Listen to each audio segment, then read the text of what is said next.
no, mga ka-legit Bavercod, is it true na tape bulagta ay pinaghahandaan na ang TRO o Temporary Restraining Order? Ano nga ba ang titulong kanilang gagamitin? Ang lahat ng yan. But before that, if you haven't subscribed yet to my YouTube channel, please don't forget to like, share, and subscribe at i-hit mo na rin ang notification bell for more showbiz updates. And please don't forget to hit all para ikaw ang una-una makakapanood sa lahat ng ating mga updates. Bago nga tayo magpatuloy, of course, sa ating mga updates, nais ko po muna magpasalamat sa lahat po ng mga legit viewers, subscribers, and legit Davercods po natin na lagi nag-aabang sa mga videos natin. Maraming salamat po guys dahil lagi kayo nandyan at nakaantabay sa mga videos natin. So kanina po sobrang na-surprise po tayo for kumbaga parang talagang sobrang hinighlights ng todo si Lola Belen kanina. Talaga na-trending siya. Pinag-usapan po siya online dahil ibang klase pong kaganap na ginawa ni Wally Bayola, no? So, ina-expect na natin na wala talaga siya sa barangay dahil siya po ay special guest dito po sa Gimme 5. And pinag-iisipan pa kung mag-stay pa ba siya hanggang sa Monday. Parang parang add-on din po sa Gimme 5 kasi sobrang legit at sobrang pinag-uusapan po ang Gimme 5 ngayon. Lalo na ngayong Kapaskuhan, 'di ba? Pero alam niyo po ba na bumulagta mismo, no? Yung pinantapat dito kay Lola Belen. Siyempre, nabalitaan po ng tape na si Lola Belen po ay yung character nga ni Lola Belen ay mag-a-appear kung AI siya noon. Ngayon, personal po siya nag-appear dito po at pinantapat po ng tape bulagta ito pong si Candy. Siyempre, lagi nilang tinatapat at laging binibihisan itong si Betong. Although si Betong po talaga is a good impersonator siya, 'di ba? So ginagamit yung talento niya pero parang no match lang, 'di ba? Hindi sila match ni Wally. Kung tutuusin, napakarami pa pong kailangang kainin bigas nitong si Betong para pumapantayan niya si Wally, 'di ba? So talagang masasabi mong no match. Kaya nung panahon po na pinakita, talagang inabangan si Lola Belen. Nakikita mo talaga yung 100% support ng mga legit Davercods. Even yung mga hindi po legit yung mga nakikisyoso lang, alam ko pong nandun sila dahil sa comment section dahil mga basher sila dun sa comment section. Habang lahat po ng mga legit Davercods, di sila pinapansin. Pero ito pong mga bashers na galing po dun sa tape bulagta, ibis na yun ang panoorin nila. Wala tuloy na tirang viewers doon. Nalipat po lahat dito. Kaya talagang tumong-tum po ng almost 160,000 viewers. Tapos po nung pagtapos ng live, ilang minuto pa lang nasa 200k views na po sila. Hindi katulad po dun sa YouTube channel na inangkin na po ng tape bulagta na pag-upload po nila ngayon 7 hours ago, 1,500. Pinakamalaki na po yun. 5,000, 6,000, diba? Million na subscribers po yun. Compare po dito sa subscriber po ng TVJ at ng TV5, medyo nadagdagan na nga po yung subscriber nila.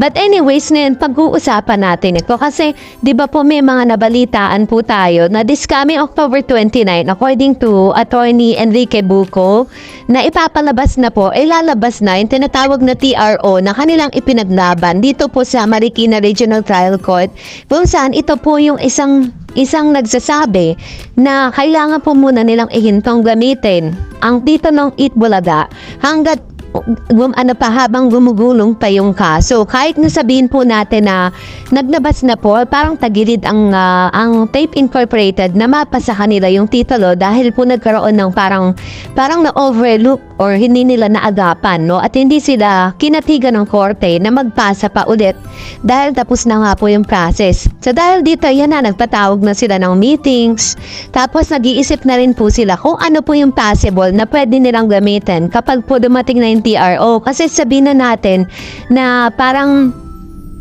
sa IPO po is yung registration na ginawa po or cancellation letter or cancellation registration na ginawa ni Joey De Leon or Master Henyo, parang yun po yung nanalo doon sa IPO. Pero wala pa pong formal na statement na inilalabas ang IPO patungkol dyan. Ibig sabihin, magmamaterialize pa lang po yan at talagang malalaman natin if it is really true kapag naglabas na po sila ng statement about that. So, for the meantime, may TRO po tayo na inaantay, no? mas okay na din yun kasi kumbaga established po ang EAT kahit hindi nila paggamitin ng totoong title nila. Marami pa rin talagang supporters na talagang sumusuporta sa kanila. Unlike dito po sa Tape Bulagta, 'di ba? Nasa kanila na nga yung title. Nasa kanila na yung million subscribers na YouTube, pero same pa din po yung mga taong sumusuporta at nanonood sa kanila, which means yung kanilang kredibilidad, yung kanila pong publicity ay hindi po talaga ganun kalakas, no? Pinipili pa rin talaga ng mas nakararaming Pilipino, netizen at legit Davercads ang EAT, ang original. Kasi nga 'di ba may kasabihan nga that no one beats the original. Pag original yan, kahit sino pang dumating, original pa rin ang pipiliin.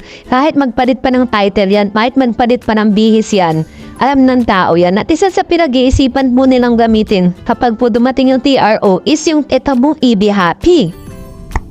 Well, ang magiging problema naman po nila, baka habulin naman ito ni Echo na siyang creator naman ito, no? So, talagang ito po yung ilan sa mga pinag-iisipan nila just in case na dumating na po yung TRO. Kaya nga po, madalas na nilang ginagamit to sa mga segments po nila. So, abang manalang natin yan. At dahil dyan, bago tayo magtapos, narito naman ang ilan sa mga komento po ninyo patungkol sa ating last update. Magbabasa po tayo at magre-react tayo sa inyong mga komento. Unahin po natin ang komento mula po kay sino to? Erasil Silva. Sabi niya, mag-uubos ng yaman ng halasos, wag lang makuha. True. Sabi naman ni Ferdinand de la Cruz, alam mo yung abogado ka. Tama nga naman. Sabi ni Chowking, nabigyan na ba ng PIO ang tape sa paggamit ng 8 Bulaga? Sabi ni Solem Aurelio, ganun talaga pag hindi nyo, wag ipilit, hindi maganda mga agaw kayo ng hindi nyo, pag-aari, karma yan, RIP. Alam mo, totoo po yung sinasabi nitong yung viewers natin. Sabi ni Gina Yumol, mahirap ang pinaglalaban ng attorney nila. Baka siya mismo alam niya ng EBI-TBJ. True. Sabi nga, 'di ba, na lawyers are liars. Sabi po ng Eldsmester or Michelle Amor, could be nagpa-default ang tape intentionally dahil alam nilang matatali lang sila. Pwede. Sabi ni Erlinda Montemayor, tuwang-tuwa pa namang atore ng tape sa 10 years na nakuha nila, pahiya sila, no? Nagpakain pa si Paulo Contes. True. Nag-celebrate agad, di pa nga, confirm talaga na saka talagang mangyayari yung 10 years na gusto nila. Ayan na, sa October 29, lalabas na po yung TRO. Sabi po ni Livstar Fernandez, baka sinadya ng attorney ninyo. Tape, kalimutan, hindi umapila ng 30 days para matapos na kayo, bayad na siya. True. Pwede rin, sabi ni Noraida Ramos. Correct ka ma'am, lahat na lang yan ay kinukuha nila. Ayun.